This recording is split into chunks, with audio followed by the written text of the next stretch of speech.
In this module, we are going to talk about role of national and international organizations in the global politics. Capitalism required sources of raw material, cheap labor, and new markets, and the search continued from localities to global reach. Capitalism is characterized by looking everywhere and gain profit from wherever it can be derived. Historically, it was possible through tactics of imperialism and empires.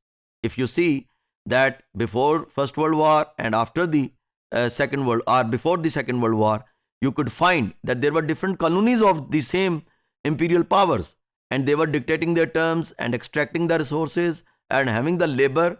But after the Second World War, when those imperial powers withdrew their forces from the colonies, they started recruiting the skillful labor from their colonies to sustain their economies on efficient grounds. Economic expansionism was the major driving force behind imperialism. States served as agents of economic globalization. So that expansionism was only possible if they have more skillful social capital to sustain their economic system on efficient grounds and on a specialized way to generate more resources for having more economic fruits. States often used political and military forces or other organizations depending on the need. The basic objective was to open up the world for free trade. Naval technology and advanced weaponry technology assisted the powerful states in enforcing their will. Massive migration occurred in the late 19th and early 20th centuries. Migrants usually maintained connections with their hometowns, hence, global relations increased. People were migrating from one place to another, especially the developing parts. People were going in the developed part.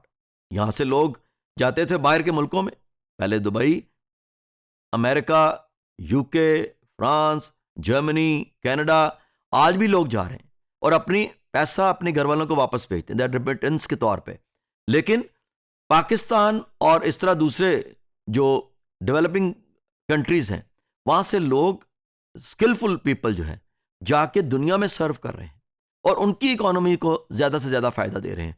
Pakistan के medical colleges, engineering universities, जो graduates हैं, ख़ासतौर पर UET और केई medical college के 80% से ज़्यादा तालिब इल्म मुल्क छोड़कर चले जाते हैं और जाके दूसरे मुल्कों को सर्व करते हैं. This is how they are establishing their economic system with the help of the people of developing world. Increased production, technological developments, advanced communication and transportation, global transference of goods, all the aforementioned factors contributed to integrated international economy. Concept of global market evolved. Convergence in the prices of goods and services and salary packages, because people are looking for better opportunities of life. So wherever they find the market of their skills, they're supposed to go there. And this is how the West used to attract those skillful people from the world over and concentrated them in their economy. Nation state is a key agency of globalization. Hopkins identified that international organizations are part as well as agents of globalization, and such national and international organizations are often created by states. These organizations range from governmental to non-governmental, national and international organizations. If you remember, few modules back, we talked about these international and governmental and non-governmental organizations, that how they are making an influence upon different states through their agendas which they borrow or which they are being dictated from the outer world, and they are definitely taking different grants in that perspective to influence the local governments. Examples: Red Cross, League of Nations. These are all international non-governmental organizations and government organizations. International Labour Organization, World Health Organization, World Trade Organization, International Monetary Fund, International Atomic Energy Agency. If you could see that all these organizations are working selectively, especially International Atomic Energy Agency.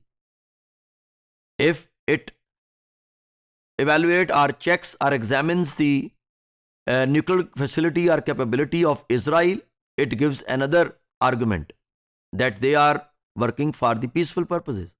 But if the same International Atomic Energy Agency goes to Iran, it gives another version that it is dangerous for the region.